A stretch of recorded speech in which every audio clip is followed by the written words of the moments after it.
Aleluia. É tanto que Jacó trouxe em suas costas uma maldição muito grande. Aleluia, por causa do seu nome.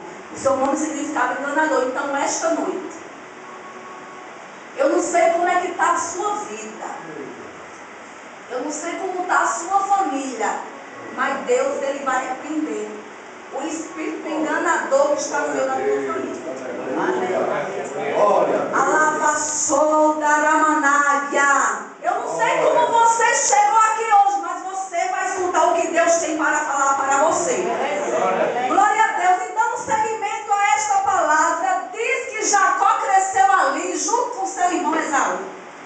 Diz que Esaú era um homem, aleluia, que só vivia em caça. Ele era um empreendedor. Seu pai amava Esaú mais do que Jacó. Já Rebeca, sua mãe, amava mais Jacó do que Esaú. Aleluia, e tinha essa divisão. É tanto que Jacó ele era muito doméstico. Aleluia, ele não saía da barra da saia da sua mãe. Enquanto Esaú saía para caçar, saía para buscar animais, aleluias.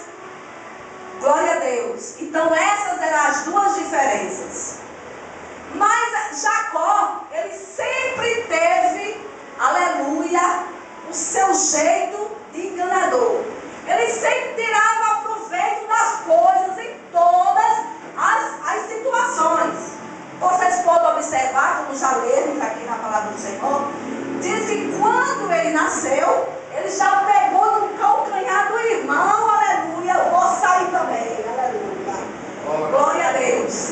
Então, irmãos, Jacó já levava o nome dele já, aleluia, porque os pais de Jacó não sabiam o significado do seu nome naquele tempo. Quando vieram a saber, era tarde demais, já tinha colocado o nome dele.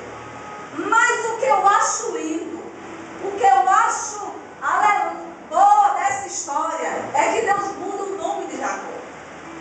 Mas para que Deus viesse mudar o nome de Jacó,